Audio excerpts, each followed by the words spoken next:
안녕하십니까.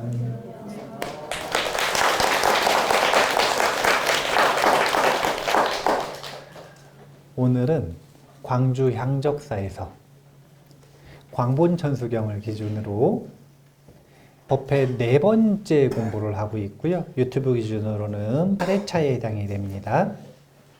오늘 원보리심 남은 내용과 그 다음에 행보리심에 해당되는 신묘장구 대다라니에 대해서 공부해 보기로 했는데요. 먼저 지난 시간에 제가 질문을 했어요.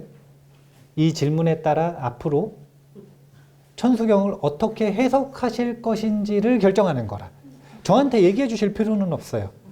그냥 자기 마음을 솔직하게 비춰봐서 결정을 하시면 되는 건데, 제가 조금 더 리얼하게 상상을 하실 수 있도록 죽은 다음 이야기를 하지 않았습니까? 시황 앞에 갔는데 이거예요.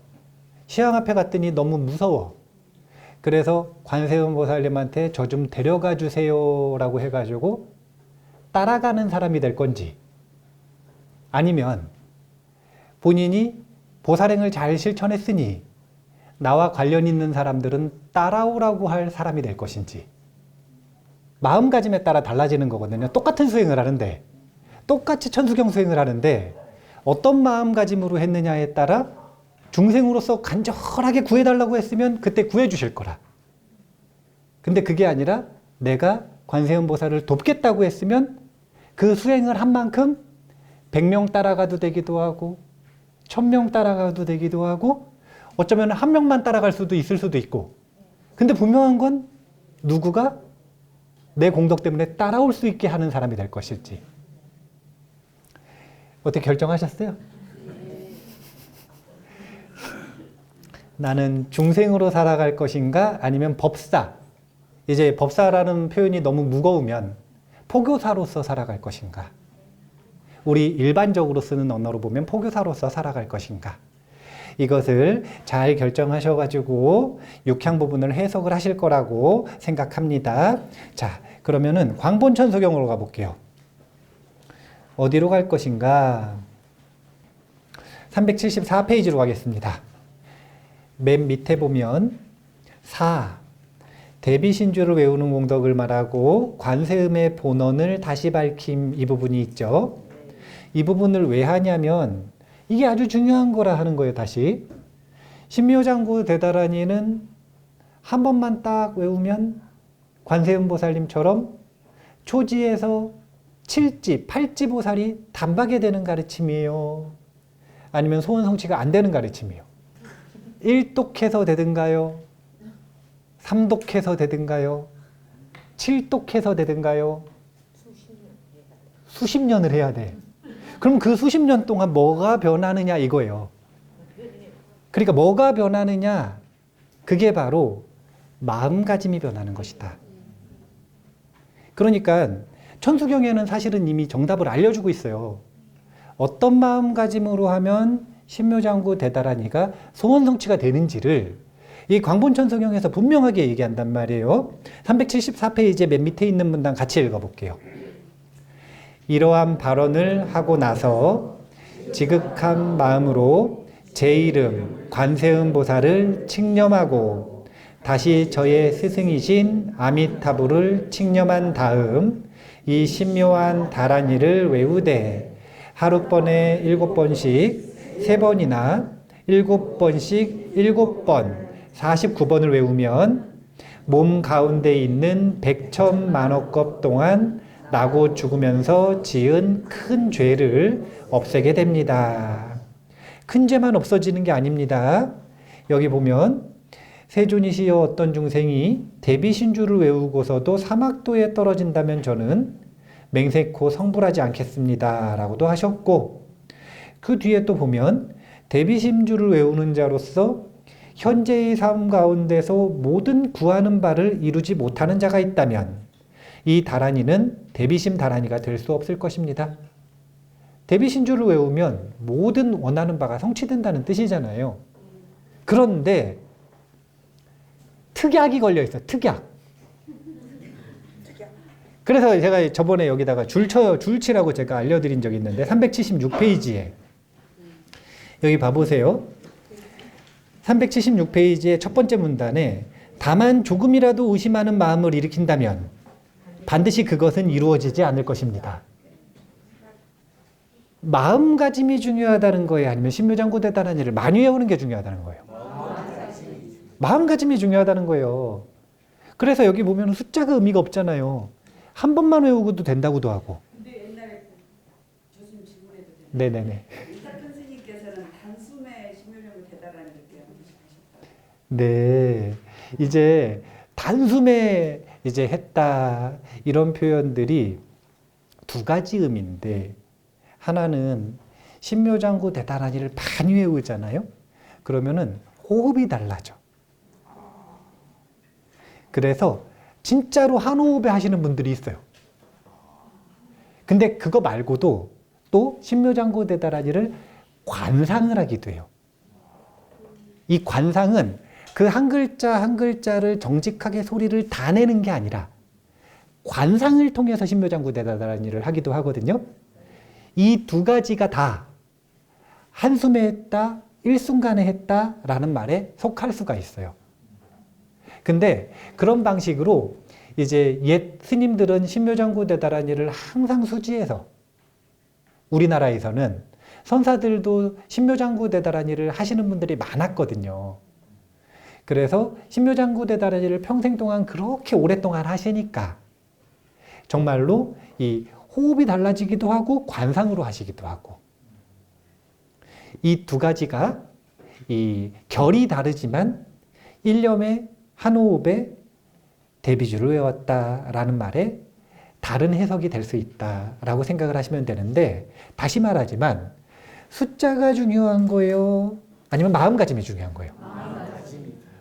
제가 그래서 아까 마음가짐을 물어본 거 아닙니까? 천수경 외우는 숫자가 중요한 거예요?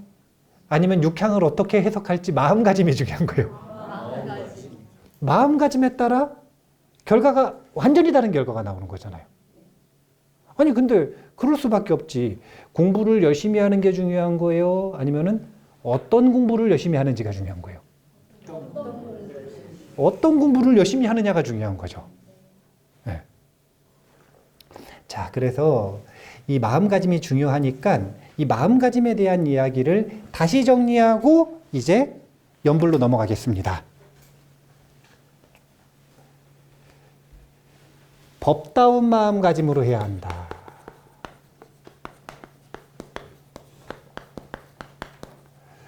우리가 항상 추상적으로 말하는 간절하게 해야 된다. 얼마나 추상적인 말입니까? 사람마다 다 다르게 해석할 수 있거든요. 그럼 누가 맞는 거예요? 이렇게 서로 다 다른 해석을 할 때는 어디로 돌아가야 돼요?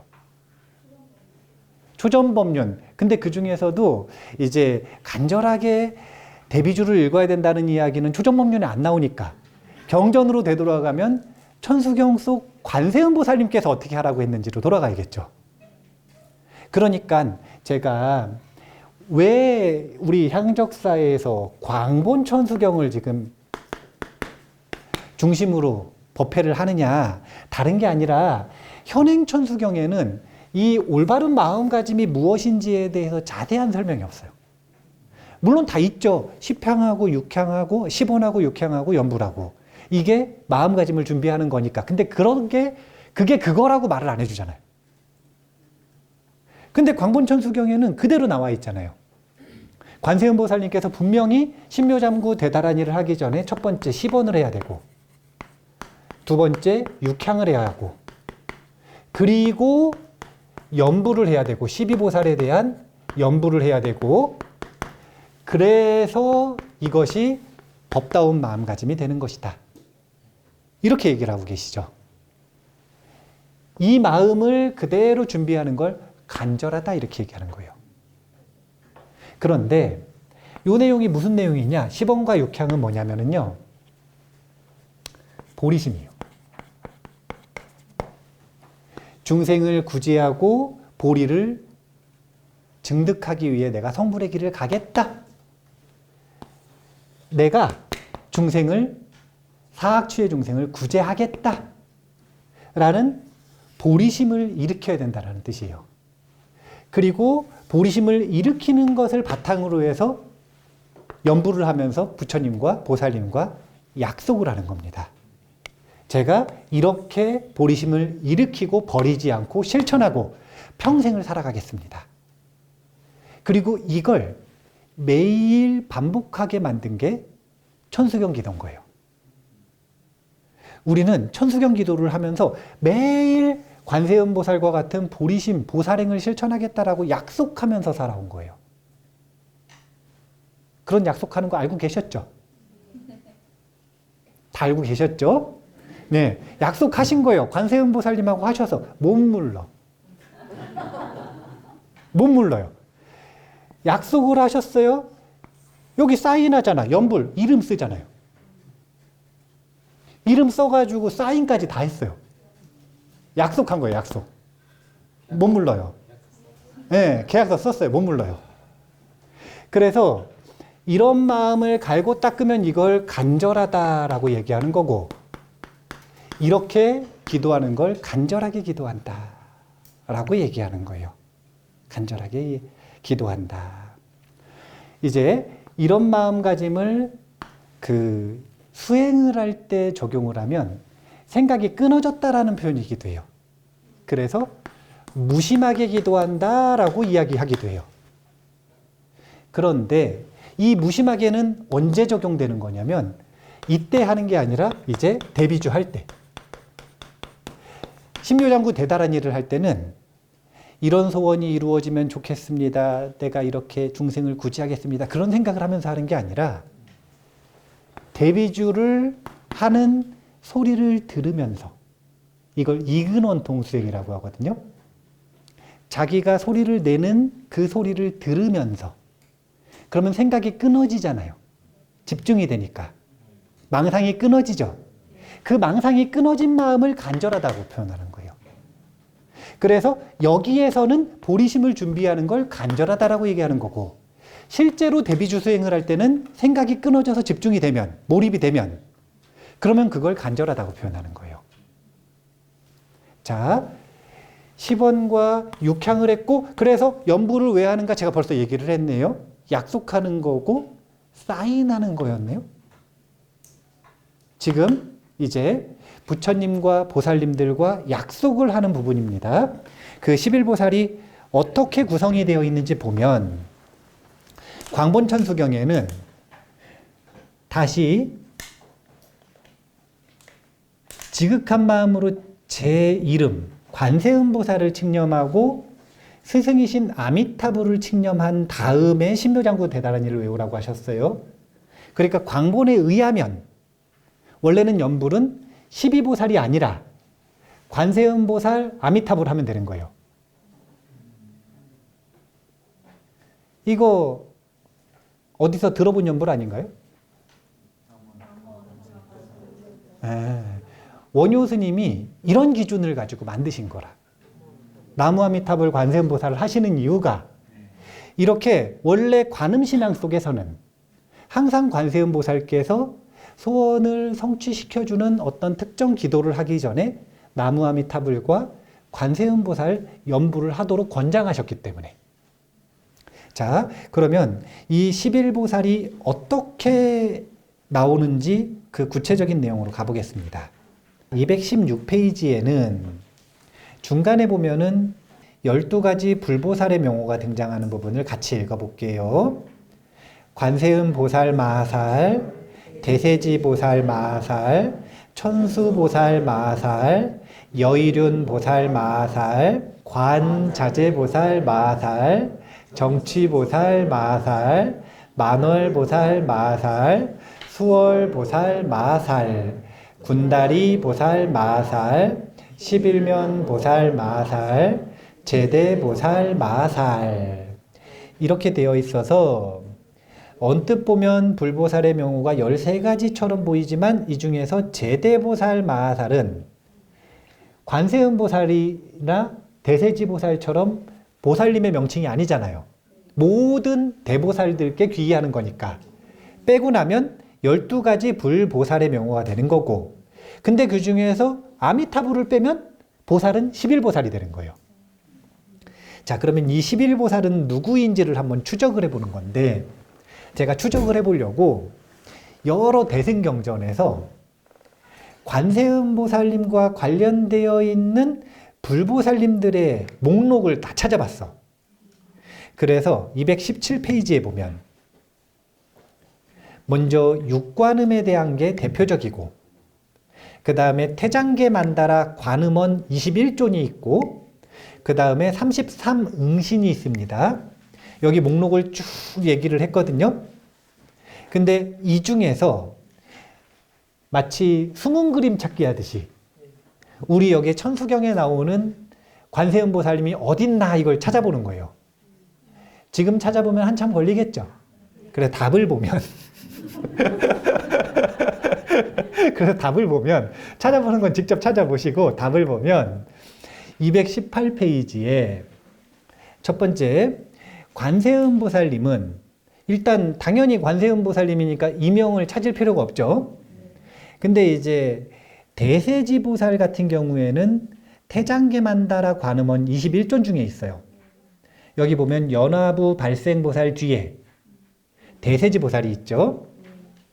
그리고 지난번에 제가 속조 이야기 하지 않았습니까? 속과 속리와 조리 형제 이야기. 그런 인연담이 다 있잖아요. 그래서 관세음보살과 대세지보살은 형제처럼 항상 그렇게 같이 수행하고 같이 다니시는 겁니다. 그래서 아미타불의 협시보살로서 두 분이 언급이 된 것이다. 이렇게 생각하시면 되고, 천수보살은 어디 있는가? 육관음 중에 천수관음이 천수보살이다. 육관음 보면은 성관음 다음에 천수관음 있죠. 자, 여의륜보살은 그 뒤에 보면 또 여의륜관음이 있어요. 여의륜관음이 있죠.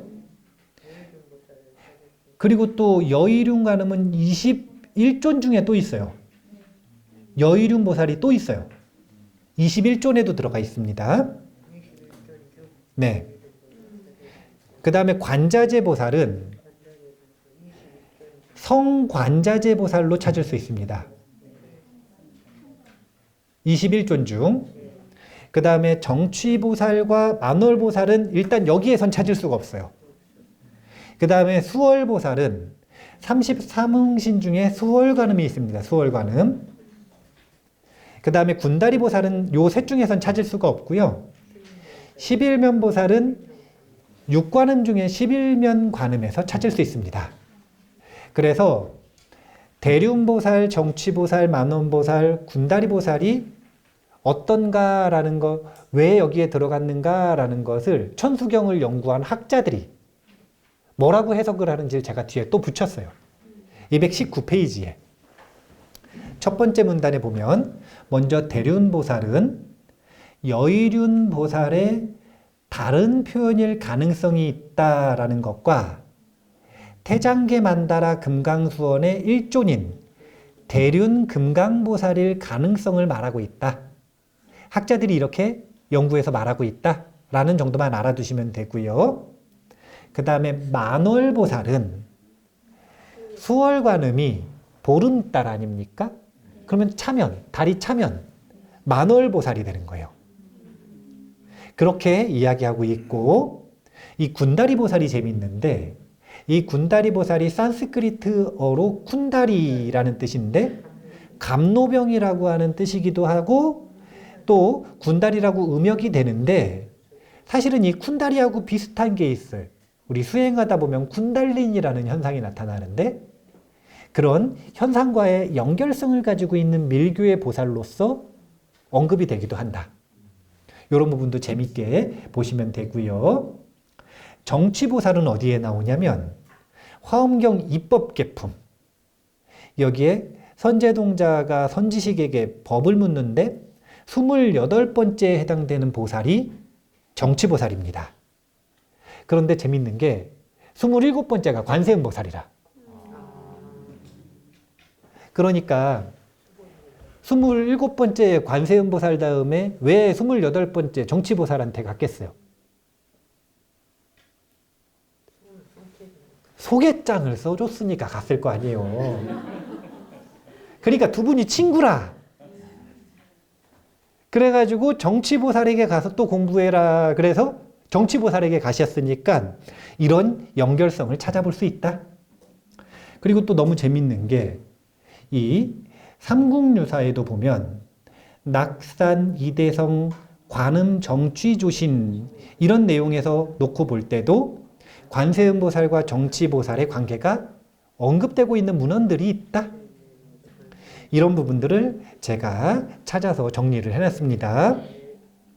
그런데 이 11보살 중에 명백히 관세음보살의 이명이 아닌 것은 대세지보살이에요.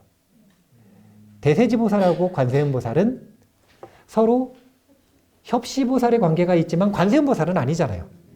예. 그러니까 왜 언급이 된 거냐면 관세음보살과 아미타불만 언급을 하려고 하니까 아미타불의 좌우보처 중에 한 분만 언급하는 거잖아요. 그래서 대세지보살을 같이 언급한 것이다.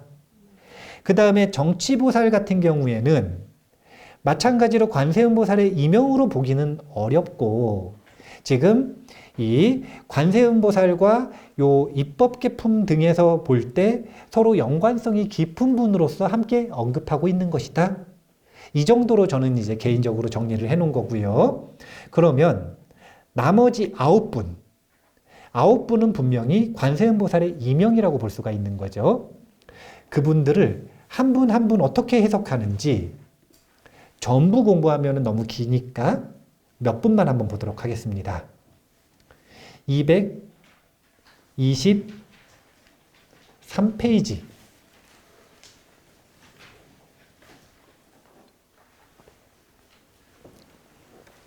자, 이제 원래 육관음은요, 육도 중생을 담당하는 담당자들이에요. 육도 중생을 한 분 한 분 담당하는 관세음보살들이 있는데 육도 중생을 제일 신경 써주시는 담당 보살님이 따로 있는 거라. 관세음보살님의 여러 화신 중에 예를 들면 천수보살은 아귀계를 담당한다고 합니다. 이게 재미있는 게 바루공양 해보셨어요? 바루공양. 그 바루공양을 해보면은 바루공양 끝나고 나서 이 물을 이렇게 닦아가지고 먹잖아요.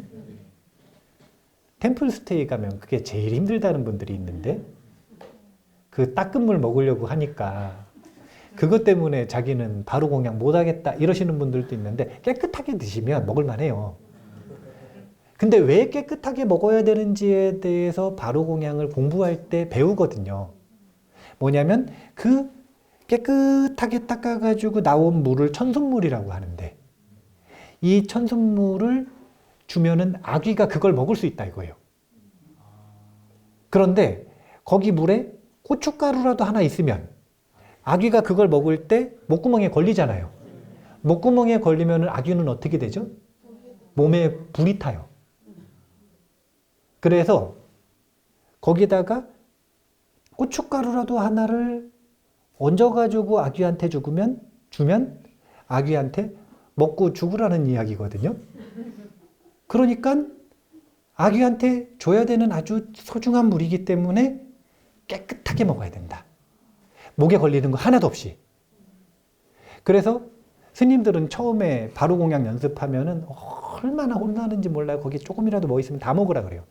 이거 어떻게 아귀한테 주냐고. 그런데 그 천수라는 의미 보면 천수보살과의 연결성을 한번 생각해 볼 수 있다. 아귀계를 담당하시는 분이 천수보살이다. 이렇게 연계해서 기억하시면 기억하기가 쉬우시니까 바루공양할 때 그 생각을 한번 해보시면 기억을 잘 하실 수 있을 거예요. 여의륜보살 같은 경우에는 이번에는 육도 중생 중에서도 천상 존재를 돕는 보살로 묘사가 된다고 합니다. 여의륜보살은 천상의 존재들을 돕는데요. 근데 생각해보면 여의라고 하는 게 무슨 뜻이냐면 뜻대로 된다는 건 뜻이잖아요. 여의주, 여의보주 이런 표현 들어보셨죠? 천상에 있는 존재들이 육도에 있는 중생들 중에 제일 뜻대로 사는 존재들 아닙니까? 그걸 천상의 영광이라 그러잖아요. 다시 태어나시면 잘생기게 나고 싶으세요? 못생기게 나고 싶으세요? 뜻대로 되나요, 안 되나요? 그게 뜻대로 되는 게 천상이니까. 그게 뜻대로 되는 게 천상이거든요. 자, 이번 생에도 그렇고 다음 생에도 그렇고 단명하고 싶으세요? 장수하고 싶으세요? 뜻대로 되든가요? 인간계는 특히 잘 안 돼요. 천상은 그게 된다는 거예요. 그러니까 천상에 있는 존재들은 여의한 존재들이라. 이렇게 연계해서 기억을 하시라는 거예요. 그래야 기억을 하시기가 쉬우니까. 대륜보살 같은 경우에는 육관음이 아닌가 보네요. 이번에는 대승적 법륜을 굴리는 큰 위력을 지니고 있는 보살로서 강대한 보리심의 위력을 가지고 있는 대자비의 상징, 무의 대비심과 연결을 시켜보시라고 제가 이렇게 설명을 한 거고요. 지옥 중생을 특히 신경을 쓰시는 건 성관자재. 성관자재. 그러니까 관음신앙이 1기, 2기, 3기가 있다 그랬죠? 백이관세음보살 있잖아요. 그분이 지옥 중생을 특히 신경을 쓰시는 분이라는 뜻이에요. 자, 쭉 넘어가서 요 11면 보살 한번 보도록 하겠습니다. 11면 보살은 힌두교 신하고 아주 유사하게 생기셨어요. 얼굴과 손이 여러 개라. 예, 11가지 얼굴을 지니고 있는 보살인데 자비로운 표정도 있고 분노한 표정도 있고 무서운 야차의 얼굴도 있고 웃는 얼굴도 있고 그리고 아미타불의 변화된 얼굴까지 다양한 표정을 지어주시면서 아수라들을 교화하는 역할을 한다. 이제 관세음보살을 우리는 자비로운 모습으로만 그리잖아요. 이건 현교의 특징이고 밀교에서는 분노존으로 표현하는 경우들도 있어요. 분노한 모습. 왜 그럴까요? 뭐하고 연관성이 있냐면 의식세계하고 연관성이 있어요. 이제 좀 있으면은 윤달이잖아요. 윤달에는 뭐를 해야 돼요? 생전예수제를 해야 되죠. 그러면 생전예수제를 할 때는 최고 좋은 게 뭐냐면은 죽음을 배워야 돼요. 그래서 생전예수제 때는 제가 특강을 사자해설을 지금 하고 있는데 근데 사자해설을 공부를 해보면 사자해설에서 49일 동안 티베트 불교의 사후세계에서 어떤 경험들을 하는지에 대한 공통된 세계관이 나오거든요. 그런데 그 중간에 보면 분노존들을 보는 경험들을 하게 돼요. 똑같은 관세음보살인데 처음에는 적정존으로 나타나고 적정존이라는 건 고요하고 평화롭고 자비로운 모습으로 나타난다는 거예요. 그런데 후반부로 가면 분노존의 모습으로 나타나요. 왜 그런 줄 아세요?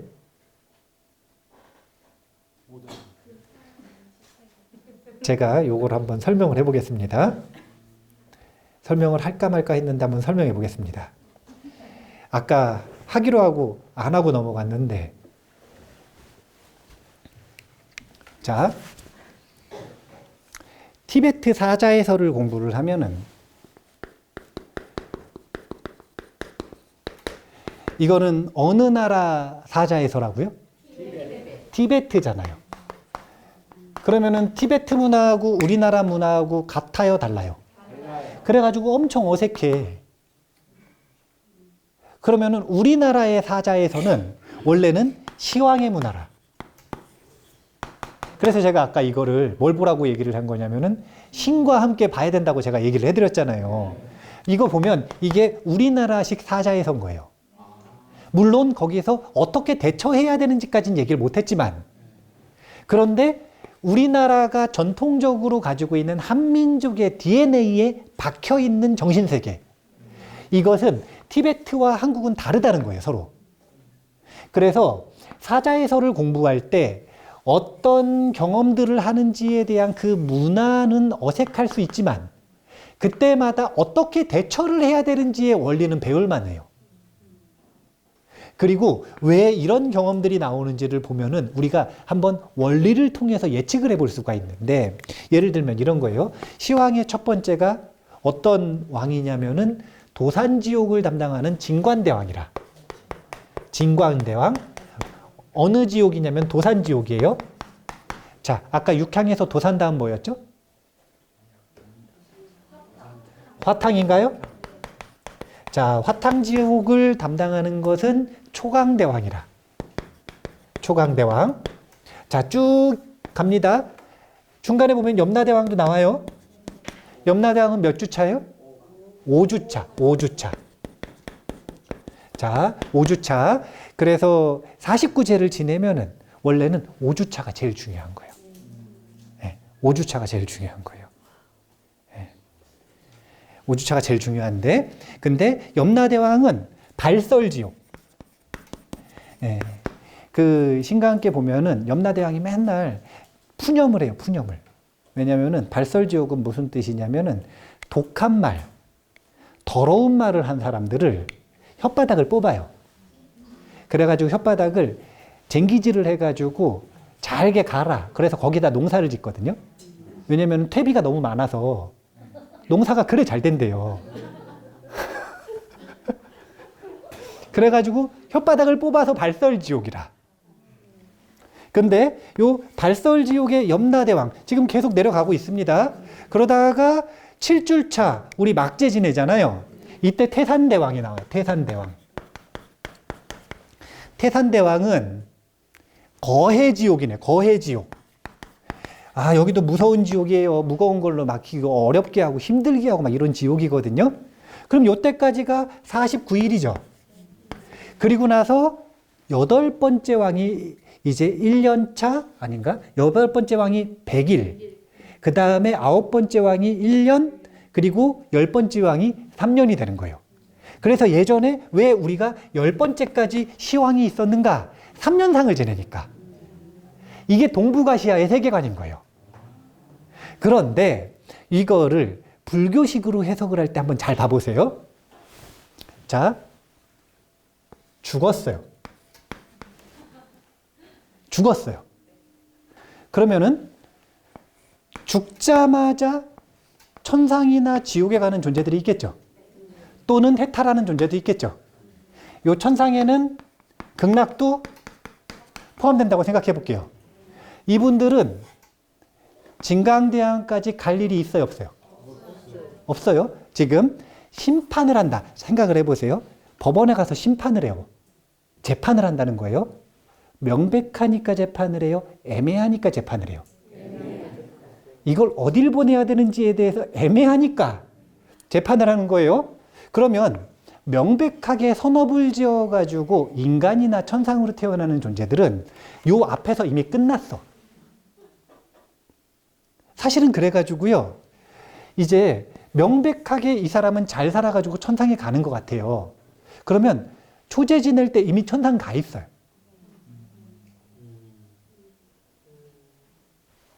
그런데 쭉 지금 가고 있어요. 그래가지고 첫 번째 왕 만나고 두 번째 왕 만나고 지금 5번째 왕까지 만나요. 그러면은 요쯤 되면 이제는 천상 갈 사람들은 대부분 다 갔고 극락 갈 사람도 다 갔고 인간계 태어날 사람들도 어느 정도 다 결정해서 갔고 지금 애매한 사람들만 남아있는 거라.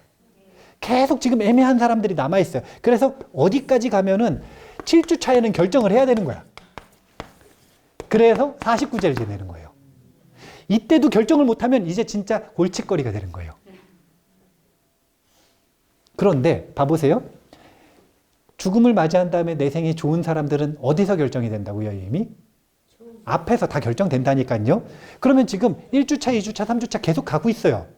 그러면은 선업중생이요, 악업중생이요? 악업중생이죠. 그래서 처음에는 선업중생들이 있잖아요. 부처님을 보면 어떤 모습으로 보이냐면 적정존의 모습으로 보인다. 똑같이 부처님을 보는데 평화롭게 보이는 거예요. 기쁘게 보이는 겁니다. 그래서 요즘에 임사체험을 하시는 분들은 여기까지 안 갔다 오고 초입에 왔다가 다시 오거든요. 요즘엔 임사체험에 유형이 바뀌었어요. 제가 지난 시간에 얘기를 했잖아요. 돌아갈 시체가 없어서 못 돌아온다고. 예전에는 관 두드리고 나왔거든요. 근데 요즘엔 못 나와요. 시체가 없어가지고. 그러면 요즘엔 어떤 유형이 있는가? 예전에는 이게 막 이렇게 심장 이렇게 하는 거 그거 뭐라 그러죠? 네, 그거. 심폐소생술. 그게 발전을 하지를 않았었어요. 이 기법도 발전하지 않고 이렇게 전기 충격하는 것도 발전하지 않고 그래가지고 가면은 대부분 못 살렸어. 근데 요즘에는 가는 분들을 저기 지금 가고 있는데 심폐소생술을 해서 데리고 오거나 아니면은 제세동기로 데리고 오거나 그러면 그 사람들이 그 짧은 순간에 임사체험을 하고 오는 거예요. 이 케이스는 엄청나게 늘었어요. 예전보다.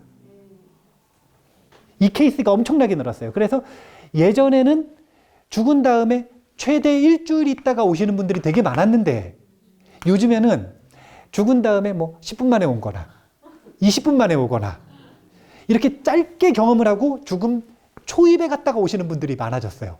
그러니까 요즘에는 죽음 초입에 갔다 오니까 적정존의 모습만 경험을 하고 와가지고 죽으니까 좋더라.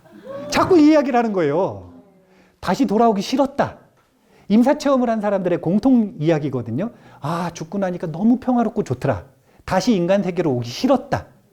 왜냐하면 뒤에 분노존을 못 봤어, 지금. 분노존을 못 본 거예요. 왜냐면은 지금 진광대항까지도 안 갔어, 이 사람들은. 어디 온 거냐면 임사체험 진짜 처음 죽음의 강 건너기 전까지 갔다 오신 분들이거든요. 그러면 좋은 경험하고 오죠. 아이, 저희 자기가 믿고 의지하고 좋았었던 스승이나 아니면 돌아가신 아버지나 친구나 이런 분들이 데리러 오고 같이 편안하게 갔다가 오고 그리움도 해결되고 얼마나 좋아요. 그런데 초입에선 적정존, 뒤에서는 분노존이 나타난다? 다른 분이 나타나는 게 아니라 요 앞에서는 선업중생이니까 불보살이 적정존으로 보이는 거고 악업중생의 눈에는 분노존으로 보이는 거예요. 자, 관세음보살님이 중생의 마음 따라 모습을 나타내는 건데 아수라는 왜 11면보살인가? 아수라는 좀 무서워야 말을 듣는 거라. 그래서 11면보살이 우리나라 현교에서는 대표적인 분노존의 한 모습인데 우리나라에서는 이 현교 문화에서는 완전히 막 화나 있는 모습으로 관세음보살님을 오로지 화나 있는 모습으로만 그리지는 않잖아요. 막 화났고 막 무섭고 이런 모습으로 그리지를 않잖아요. 11면보살의 한 가지 얼굴로 그리는 거예요. 그리고 아수라를 담당한다. 이렇게 얘기를 하고 있는 거예요. 그래서 이렇게 쭉 지금 시황의 경험들을 해나가는데 뒤에까지 간다라고 하는 거는 무슨 뜻이라고 얘기를 하는 거냐면 악업중생이라는 뜻이고 다음 생에 지금 어디 갈지 애매한 분들이라는 뜻이에요. 그래서 지금 49제 끝까지 결정이 안 됐으면 그러면은 이제 좀 곤란한 거죠. 그래서 저는 보통 우리 절에서 49제를 하신다는 분들은 한테 49제 지내시고 와가지고 법문 시간이나 아니면은 차 마실 때 꼭 물어봐요. 뭘 물어보냐면 돌아가신 분 꿈에 나왔냐고.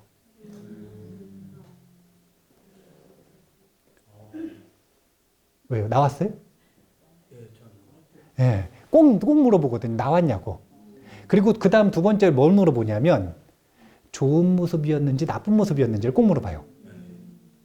좋은 모습이었으면 잘 갔다는 뜻이고 나쁜 모습이었으면 도와달라는 뜻이에요. 아직 본인이 어디를 갈지 결정을 못 받았다라는 뜻이에요. 그러니까 여러 가지 상징 중에 영가가 잘 갔나 못 갔나를 볼 수 있는 지표로 아주 중요한 게 가족들, 친했던 사람들의 꿈에 나타나는 모습을 보면 알 수가 있어요. 그걸 또 몇 주 차에 꿨는지를 꼭 물어보죠. 몇 주 차에 꿨는지. 그래서 이제 보통 77째 지내시는 분들은 올 때마다 물어봐요. 꿈 꿨냐고. 제가 꿈을 해몽을 해드리려고 그러는 게 아니라 저 꿈 해몽 못 하거든요. 저한테 꿈 해몽 해달라 그러면 항상 좋게 해석을 해드려요. 어차피 꿈은 마음대로 해석하는 거니까 항상 좋게 해석을 해드리는데, 근데 그 돌아가신 영가가 나타나는 건 아주 중요한 지표로 본다. 그런 게 저런 사자에서의 세계관 속에서 연결성을 가지고 있는 거예요. 왜 분노존으로 표현을 하는지 이해를 좀 하시겠어요? 왜 아수라는 11면 관세음보살이 담당하는지 아시겠어요? 네, 이런 연관성이 있다. 자, 뒤로 넘어가서, 그래서 지금 보면 이렇게 11보살은 전부 다 관세음보살의 이명이다. 다른 별명이다. 이렇게 생각을 하시고 행보리신 파트로 넘어가겠습니다. 지금 시간이 10분 남았어요.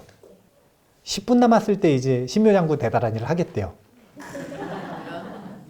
이 이야기는 신묘장구 대다란이를 길게 하겠다는 거예요? 짧게 하겠다는 거예요? 왜 짧게 할까요? 시간이 길어서가 아니라 처음부터 짧게 할 의도로, 왜냐하면 신묘장구 대다란이의 뜻을 아는 것은 중요한 게 아니기 때문이다. 저는 그 전통적인 관점을 그대로 가지고 올 건데 227페이지에 맨 밑에 문단에 보면 오종불번이라는 게 있어요. 같이 한번 읽어볼까요? 오종불번은 첫째, 비밀스러운 뜻이 있으면 번역하지 않습니다. 둘째, 많은 뜻을 포함하고 있는 글자는 번역하지 않습니다. 셋째, 중국에서 쓰이지 않고 인도나 서역에서만 쓰이는 말은 번역하지 않습니다. 넷째, 옛날부터 관습으로 쓰이는 말은 그대로 쓰고 다시 번역하지 않습니다. 다섯째, 해석하면 그 뜻이 가벼워질 우려가 있으면 번역하지 않습니다. 신묘장구 대다란이는 이 오종불번에 전부 해당됩니다. 그래서 저는 번역하는 걸 선호하지 않습니다. 물론 번역하면 안 된다는 건 아니에요. 왜냐하면 예전에 비해서 범어에 대한 연구가 우리나라 스님들도 엄청 많이 이루어졌어요. 우리나라 불교 학자들도 범어를 엄청 많이 연구했어요. 그래서 학자들은 연구를 해야죠. 그거 너무 당연한 거죠. 학자들의 역할이니까. 그런데 그걸 모든 대중이 전부 알 필요는 없다. 근데 발음이 좀 다르기는 해요. 제가 얼마나 다른지 한번 읽어볼게요. 얼마나 다른지 한번 봐보세요. 원래 처음에 나무라 다나다라 야야 나마갈야 바로기제 세바라야 모지 사다바야 마사다바야 마하가로 니가야 이런 식으로 하죠.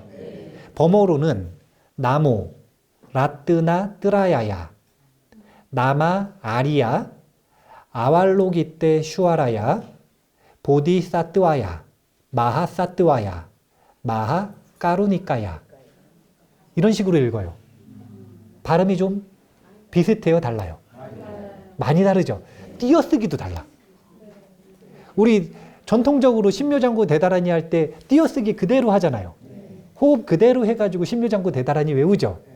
근데 이 신묘장구 대다란이의 발음 논쟁이 왜 중요하냐면 이유가 있어요. 이유가 신묘장구 대다란이에 대해서는 논쟁이 딱 두 가지라. 제가 요약을 해보니까 어떤 논쟁이 있는가라고 보니까 두 가지. 첫 번째는 발음 논쟁이에요. 근데 지금 보니까 좀 달라요, 안 달라요? 두 번째는 신묘장구 대다란이에 등장하는 신들의 이름이 힌두교 신이라는 뜻이에요. 힌두교를 찬탄하는 찬가 아닌가라는 뜻의 부분에서는 힌두교의 신들을 너무 많이 찬탄한다. 발음의 부분에서는 범어와 이 한자 음역이 너무 많이 다르다. 그런데 발음이 다른 건 확인을 하셨잖아요. 이건 왜 그런 거냐면 신묘장구 대다란이라고 하는 것은 진원다란이란 말이에요. 진원다란이는 자, 봐보세요. 밀교는 어떻게 수행을 하는 거냐면 신, 구, 의, 삼업을 부처님의 삼밀과 일치시키는 걸 밀교 수행이라 그래요. 그러니까 신업을 신밀로, 구업을 구밀로, 의업을 의밀로 하는 거라. 그래서 밀교 수행은 보통 어떻게 하냐면 소리를 정확하게 진원을 내면서 수인을 합니다. 그리고 생각으로는 관상을 해요. 이 세 가지를 동시에 하는 거예요. 이렇게 세 가지를 동시에 하면 딴 생각하면서 세 가지를 동시에 할 수 있어요, 없어요? 집중이 엄청 잘 되겠죠? 딴 생각을 못 해요. 그래가지고 집중이 엄청 잘 된다니까요. 이 세 가지를 동시에 해야 된다고 생각을 해보세요. 원래는 신묘장구 대다란이를 할 때 그냥 입으로만 신묘장구 대다란이를 하는 게 아니라 어떻게 하는 거냐면 그 뜻을 정확하게 관상하고 그 다음에 그에 해당되는 수인이 끊임없이 바뀌어요. 신묘장구 대다란이를 하는 동안 수인이 계속 바뀌어. 그런데 그 밀교가 우리나라에서는 대표 가르침이 됐어요? 아니면 선불교가 대표 가르침이 됐어요? 그럼 밀교는 뒷전으로 조금 밀렸죠? 그러니까 뭐만 남은 거냐면 말만 남은 거예요. 신묘장구 대다란이를 하는데 거기서 어떻게 관상을 해야 되는지 의밀의 요소가 사라졌고 그 다음에 어떻게 수인을 해야 되는지에 대한 전통이 지금 대중들이 다 아는 게 아니잖아요. 뭐만 하냐면 소리만 알게 되었죠. 이근원통 수행에다가 자꾸 집중을 하는 거예요. 이근원통 수행이라고 하는 건 뭐냐면 소리를 정확하게 내가지고 그 소리를 들어야 돼. 그런데 발음이 틀리면 이거 되겠냐 안 되겠냐 자꾸 이 얘기를 하는 거예요. 진원이라고 하는 건 옴 이런 소리는 뜻이 없어요. 이건 우주의 근원을 나타내는 소리래요. 그런데 옴 해가지고 그 진동과 소리를 정확히 내야 우주의 근원에 맞닿는다고 얘기를 하는데 발음을 틀렸어. 그럼 이게 되겠냐? 이런 논란인 거예요. 그런데 이근원통 수행이라고 하는 건 사실은 발음을 정확하게 하는가? 이건 별로 의미가 없어. 뭐하고 상관이 있는 거냐면 그 소리를 내가 들으면서 몰입하고 전념하는가? 이게 중요한 거거든요. 물론 우리가 원래 모국어가 버머라면 모국어 자체가 산스크리트어면 발음을 정확하게 해야지. 한국어 정확하게 못하면 의사소통이 돼요, 안 돼요? 안 되잖아요. 왜냐하면 이거는 의사소통, 커뮤니케이션을 위한 언어니까.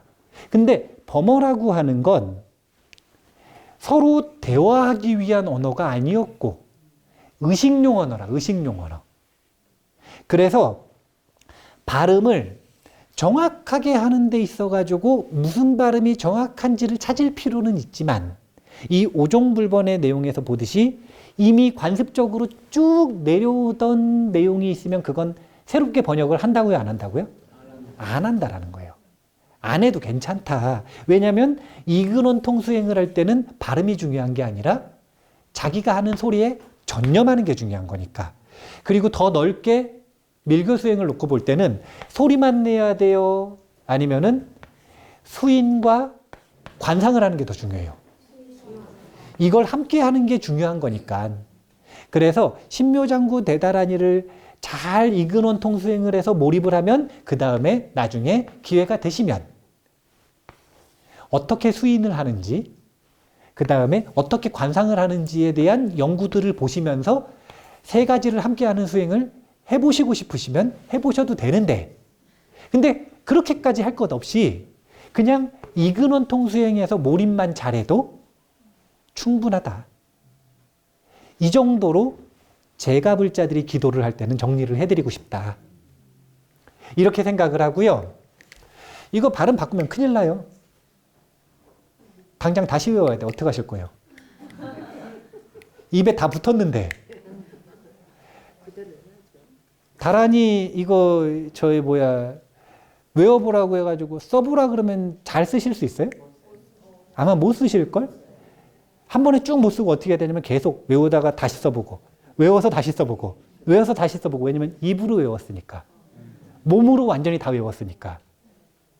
그러니까 그렇게 몸에 각인되도록 이미 반복해가지고 기도를 해서 습관으로 만들어 놓은 걸 굳이 모든 사람을 바꾸려고 할 필요가 없다. 특히 만약에 두 갈래로 나눠진다고 생각해 보세요. 그럼 같이 기도하는데 누구는 나모라 다나다라 하고 누구는 나모라뜨나 이렇게 읽는다고 생각해 보세요. 그러면 어떻게 합성을 해요? 그러니까 나중에는 발음을 한 50년, 100년 동안 대중들의 이식을 바꿔서 바꿀 수 있을지도 모르지만 지금은 그걸 바꾸는 건 우리한테 중요한 게 아니라 본질은 이근원통 수행을 해서 어떻게 하냐면 집중하고 몰입하는 게 본질이다. 그리고 천수경 전체를 놓고 볼 때는 다란이를 몇 번 읽는가 이것보다 어떤 마음가짐으로 읽는가 이것이 더 중요하다. 이렇게 정리를 하고 싶고, 요 힌두 신들에 대한 이야기를 예화로 몇 개만 해드리고 마무리를 하도록 하겠습니다. 책에 있어요. 어디를 읽어보시면 되냐면 234페이지. 힌두 신들의 이름이 어디에 나오는지 보면 힌두 신 중에서 시바신이라는 신이 있어요. 힌두의 3대 신들이 있는데 3대 신들 중에 제일 인기가 많은 신이에요. 신기하죠? 왜냐면 파괴의 신이거든요. 파괴를 담당하는 신인데 그런데 제일 인기가 많아. 왜냐하면 이 시바신이 죽음의 추방자라는 의미인 깔라하라라고 하는 별명이 있대요. 요 신묘장구 대다라니에는 옴 사르와 바예수 뜨라나 까라야, 여기서 말하는 까라야, 이게 깔라하라라고 하는 이름과 연결성이 있답니다. 그러니까 내용이 모든 공포에서 피난처를 베푸시는 님께 이런 뜻인데 그게 뭐냐면 죽음을 추방한 신께 깔라하라인 시바신을 찬탄하는 의미라는 뜻이죠. 그러면 어떤 설화가 있는가? 시바신이 브라흐마 신의 아들을 구하기 위해 시간의 신인 깔라를 삼지창으로 찔러서 죽였대요. 그래서 필멸자들을 구원했다고 합니다. 이게 무슨 뜻이냐면 불사의 문을 열었다는 뜻이에요. 필멸자라고 하는 건 윤회에 갇혀있다는 뜻이잖아요. 생사의 흐름에 갇혀있다는 뜻이죠. 근데 부처님께서 본인은 출가를 왜 하셨는지에 대해서 깨침을 얻으시고 선언을 하셨는데 불사의 문이 열렸으니 눈 있는 자 누구나 와서 보라 이렇게 얘기하셨잖아요. 불사의 문을 열었다라는 것을 스토리텔링으로 설화로 이야기할 때는 시바신이 시간의 신인 깔라를 삼지창으로 찔러서 죽여서 필멸자들, 윤회에 갇혀있는 중생들이 윤회 속에서 해탈할 수 있는 길이 열렸다? 이렇게 스토리텔링을 하는 거예요. 이게 인도의 신화라. 그런데 불교는 메이드 인 코리아예요. 메이드 인 차이나예요. 메이드 인 인디아예요. 그러면 인디아의 예화들이나 신화들을 그대로 써서 사람들에게 설명을 해줄 거잖아요. 그럼 봐보세요. 필멸자들이 원래는 윤회 속에서 못 벗어나는 거라. 시간의 신이 있으면. 갇혀가지고 못 벗어나는 거예요. 근데 시바신이 어떤 이유로든 그 시간의 신을 찔러서 죽여가지고 윤회에서 벗어날 길이 열렸어.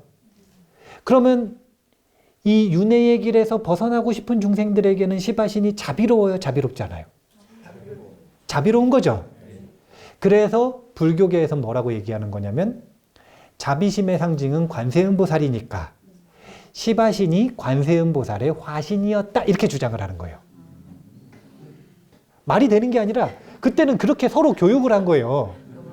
지금에 와서는 오히려 힌두교 사람들이 뭐라고 얘기하냐면 석가모니 부처님은 힌두교의 여러 신들 중에 한 분이다.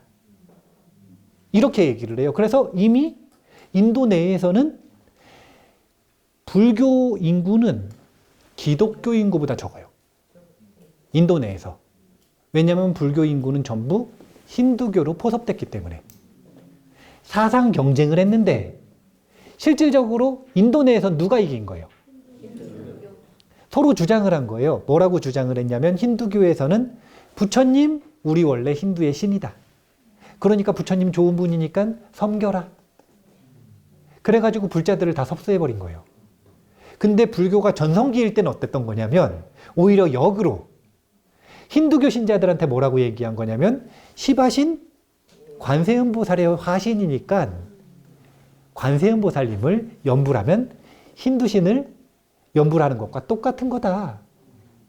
또 뒤에 보면 이번에는 누가 나오냐면은 청경존. 이것도 이제 시바신이에요. 시바신이 그렇게 인기가 많으니까 시바신이 나오는 건데 235페이지 중간에 보면 닐라칸타 나마 흐리다얌 아와르타이 시아미 이런 부분이 있는데 해석이 목에 푸른빛을 띤 그 마음을 노래합니다. 그래서 목에 푸른빛을 띤 이걸 청경존이라고 한다는 거예요. 청경존. 그럼 이 청경존의 신화는 어떤 신화가 있느냐? 이것도 역시 시바신인데 시바신이 어떤 일을 했냐면요. 비슈누 신이라는 신이 있어요. 창조의 신이라 창조의 신. 이 비슈누 신이 뭘 만들고 싶었냐면 불사주를 만들고 싶은 거예요. 먹으면은 불사를 얻는 불사주. 그래가지고 신들과 악마들을 총동원해서 각종 약초와 식물들을 우주라고 하는 우유 바다에다 넣고 휘젓고 있는데 그런데 실수로 오랏줄을 재워가지고 혼돈의 뱀이 있는 푸른 독을 뱉어낸 거예요. 오랏줄을 짝 해가지고 혼돈의 뱀을 목을 이렇게 죄버리니까 혼돈의 뱀이 가지고 있는 독을 우주에다 뱉어버린 거예요. 그래서 그 독에 노출된 온갖 신들과 악마들이 모두 눈이 멀고 세상의 모든 생명들은 죽을 위기에 빠진 거예요. 이때 시바신이 나타나가지고 어떻게 했냐면 그 독을 대표로 삼켰어. 그런데 시바신도 전지전능하지만 이것을 소화시킬 수 없어서 목에다 가둬둔 거예요. 그래서 목에 녹색 독이 그대로 있는 모습으로 그려지는 거예요. 그러니까 세상에 있는 모든 만물이 죽을 위기에 처했는데 그걸 대표로 삼켜가지고 목에 가지고 있는 거예요. 자비로워요, 안 자비로워요? 관세음보살의 화신이다 이렇게 얘기하는 거예요. 그러니까 인도에서는 밀교가 발전할 당시에 이렇게 힌두교와 서로 간에 사상 경쟁을 하면서 불교에서는 힌두교의 여러 신들은 전부 다 관세음보살의 화신이다라고 주장을 하는 게 신묘장구 대다라는 거예요. 힌두의 교에서는 불교는 원래 부처님은 힌두에 있는 여러 신들 중에 7번째인가 8번째 신이다 이렇게 주장을 했던 게 그때 당시의 주장인 거예요. 그리고 그런 결과물이 지금 신묘장구 대다란이라는 흔적으로도 남아있고 결과로는 인도 내에서는 불교가 힌두교에 흡수된 지금 그런 상황으로 남아있다. 근데 아마 밀교가 전성기인 시대에는 힌두교와 불교의 사상 경쟁이 거의 비등비등했던 것 같아요. 비등비등했던 것 같아요. 그래서 이런 아주 공격적인 주장을 할 수 있었고 그게 신묘장구 대다란이고 그런데 그게 사상적이거나 철학적으로 근거가 없는 건 아니고 관세음보살님은 자비의 화신이고 자비의 화신은 항상 보는 사람의 근기에 맞춰서 몸을 나타내니까 누군가가 동자의 모습으로 자기를 보면 동자의 모습으로 나타나고 누군가가 여인의 모습으로 보면 여인의 모습으로 나타나고 누군가 스승의 모습으로 보면 스승의 모습으로 나타나고 누군가 신의 모습으로 보면 신의 모습으로 나타나고 그래서 자비심으로 중생을 구제하니까 이렇게 이 당시에 인도에 있는 있는 모든 사람들을 섭수하기 위한 비유설법으로 신묘장구 대다라니 속에 힌두의 신들이 언급되고 있다. 이런 부분들을 이 정도만 알아두시는 게 헷갈리지 않고 좋기 때문에 이 정도만 설명을 하기로 원래 계획을 하고 왔어요. 그래서 더 궁금하신 분들은 제가 자료를 망대하게 찾아놓은 거거든요. 그러니까 자료를 읽어보시면 그러면 조금 더 자세하게 읽어보실 수 있고요. 사실은 뭐 그냥 이 정도만 알고 넘어가셔도 충분하더라. 예, 이제 남이 꼭 물어봐가지고 자꾸 시비를 걸 수 있어요. 왜 자꾸 신묘장구 대다라니 해가지고 힌두교 신을 찬탄하느냐. 그러면 이제 읽고 가셔가지고 대답하시고, 그렇지 않으면 그냥 하시던 대로 신묘장구 대다라니 수행을 계속 의심 없이 잘 하시면 된다. 이걸 알려드리고 싶어서 그래서 짧게 행보리심에 해당되는 신묘장구 대다라니의 논쟁에 대한 이야기를 했습니다. 자, 그러면 이제 다음 시간에는 일세동방 결도량부터 시작하는 우리나라에서 결계를 어떻게 치는지 이제 또 나오거든요. 예전에는 의식을 할 때 그냥 하는 게 아니라 결계를 다 하고 했어요. 그게 이제 지금은 생략돼서 말만 남은 건데 원래는 결계를 어떻게 하는지, 그 다음에 결계를 쳐가지고 도량을 청정하게 한 다음에 참회를 어떤 마음가짐으로 하는 건지, 이런 부분들을 복보리심 파트에서 다음 시간에 5번째로 공부를 하도록 하겠습니다. 복보리심 파트를 하면서 아마도 앞부분에 이 예비 수행에 대한 마음가짐을 계속 할 거예요. 또 다음 시간도 그렇고 끝날 때까지 계속 원보리심 파트는 조금씩 되돌아보면서 그런 식으로 공부를 하도록 하겠습니다. 자, 다음번에는 천수경으로 어떻게 참여하는지 함께 공부해 보도록 하겠습니다. 자, 그러면 오늘 이만 마치도록 하겠습니다. 감사합니다.